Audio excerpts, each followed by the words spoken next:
Hi guys, Robbie Wines here, and today I want to talk to you about soil. I've been getting a lot of questions, what is the best soil mix to grow microgreens? How do you grow microgreens in soil? So we've tried a lot of different soils. You can see we have an organic pro mix there, some moisture mix, then we got some bales of pro mix there, and then in our shed outside we have more soil. So we've tried a lot of different things with soil, and I find it really depends on kind of your grow room. I can't really say there would be one type of soil that everyone's going to find the best, because it depends on what type of microgreens you're growing, what's your temperatures, your airflow, your humidity, so many things that'll affect it. So I kind of got a list made here of stuff that we look for when we're purchasing soil. We want to make sure it's readily available. Can you get it year round? Can you get it quickly when you need it, so you never run out of soil to kind of bring your microgreen production to a halt?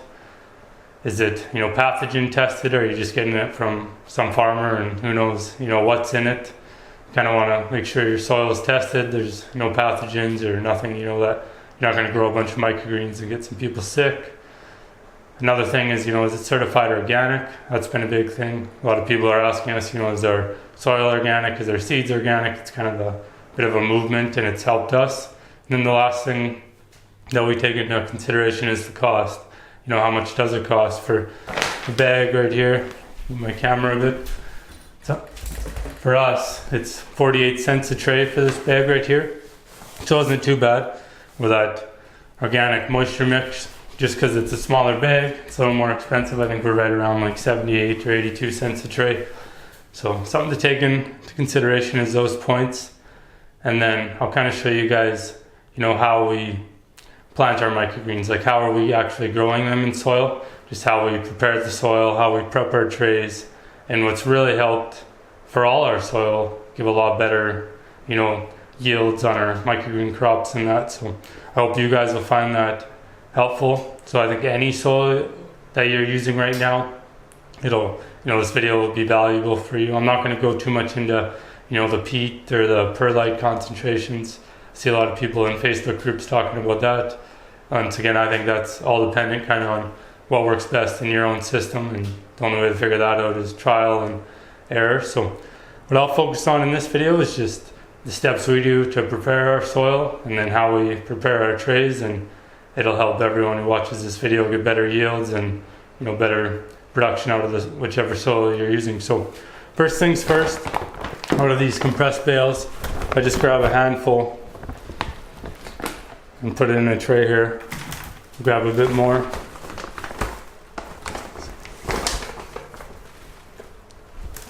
I'll see some people. Move my camera here for you guys.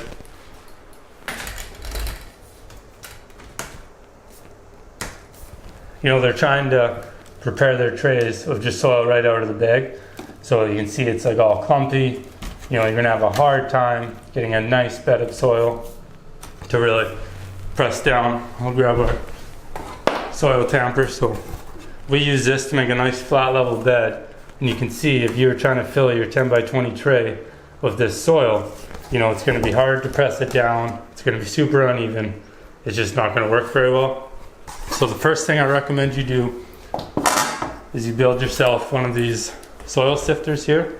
So I'll just move it out to a little bit. So it's just it's got some deck board and some 2x4s, and then some 1/4 inch kind of chicken wire mesh that we use. It's been working really well for us. So in here you can see, this soil is just nice, fluffy. There's none of those clumps. It'll make it super easy for us to, make a nice level bed in our tray once we use our soil tamper. So recommend you build one of those. I'm actually gonna make a video to show you guys how you can build your own. They're super cheap and easy. So what do we do? With your soil, I'll just dump this out on there, and then you just rub your hand over it. It'll just, any of those clumps, make it nice and kind of fine. And what it also does is any of these little twigs right here, You can see it just filters those out for us, and they're not in your trays or anything like that. So once you got your soil sifted, I'll just move this underneath the table for now.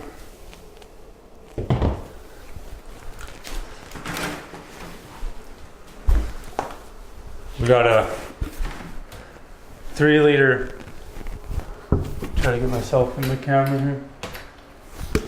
So we got a 3-liter beaker, and that's how much we put 3 liters of soil in each of these trays.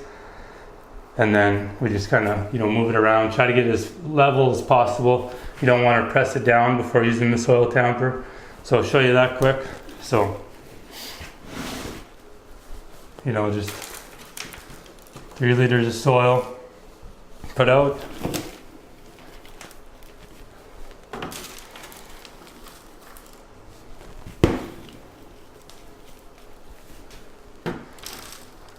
Actually, I'll show you quick one thing. So how we grow them is we got 2 trays here. So we got your first tray with holes. These are just the standard 10 by 20 shallow trays. Then we got a tray of no holes. So the tray with holes goes on top.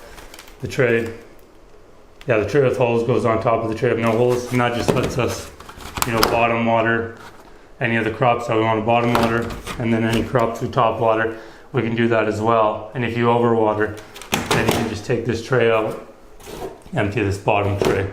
So that's how I highly recommend, before you put the soil in, have your trays set up like that. It'll make your life a lot easier. So fill our last tray here. And then you just want to, with your hands,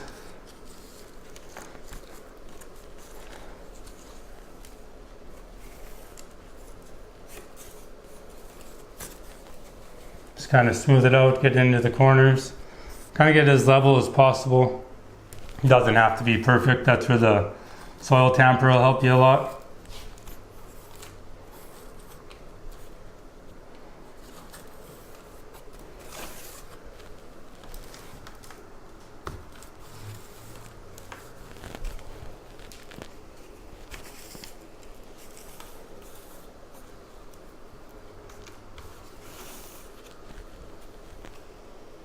One thing you don't want to do is really be pushing it down with your hands, kind of compressing it before the soil tamper, because then it'll be hard to get a nice, flat bed.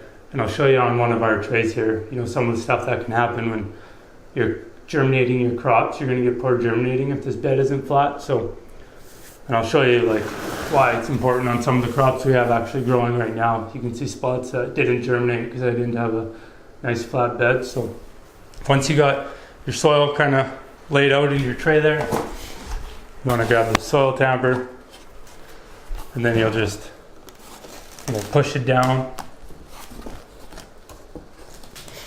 I'll show you kind of before and after here, if you can see it.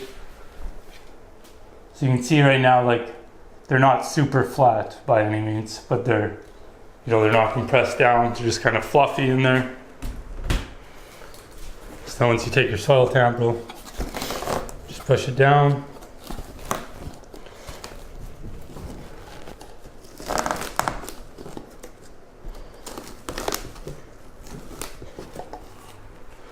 And then you can see now, and I'll show you guys,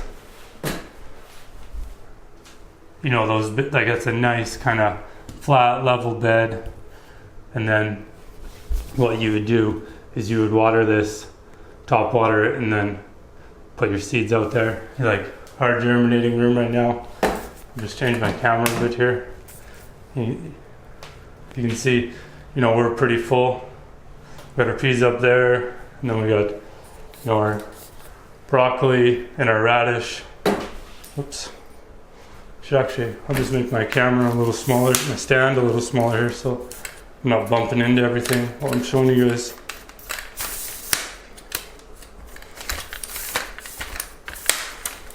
Alright, so then we got sunflower, wheatgrass. So where is the tray? Yeah, it's right over here. So this broccoli tray. if you guys can see kind of right in this spot here, is a really low spot on the tray. So when you stack your trays, it's not going to have any weight on it. There's going to be no weight against that seed in soil, and it's not going to germinate. So that's one thing. You want to make sure all your beds here, they're nice, flat and level. And then, as you broadcast your seeds and you stack your trays, it'll all, the bottom of this tray will be pushing against the seed in the soil to make good contact, and you'll have good germination. So I'm not going to go too much into, how do you plant each type of microgreen. I got a Microgreens master kind of little PDF download that you can download for free. Inside there's grow guides for each of these crops, because they're so different, like the seeding density, and then like this alfalfa here, we just bottom water that, we never top water it. This radish, we top water it just right after we unstack it, and then the rest of the time we bottom water it. So, and like a crop like the peas up here, the whole time we're just top watering them. And you can see, on all these, there's very little mold, great germination on, the majority of them, other than that broccoli there, because we didn't have a nice flat level bed. So that's why I recommend, any soil you guys use, that I would have a soil sifter. I'd sift your soil, just like down in here. There's nice fluffy, and that soil sifter is gonna, it's gonna catch any of those twigs. It doesn't get all of them, but it gets the majority of them. Because if you had, a twig on here on your bed, those seeds aren't going to germinate because there's not going to be any soil there. So that'll help your germination and improve your, the soil you're using and how to grow them in soil. So hope that answers you guys' questions. If you have any more questions, just feel free to leave them in the comments below. And if you guys like these type of videos, subscribe to the channel. We're going to have more and more microgreen kind of video related, how to sell microgreens and how to build a soil sifter, stuff like that. So, guys, thanks for watching, and I hope this helps you when you're planting your microgreens in soil have better yields in your crop. We'll talk to you next time.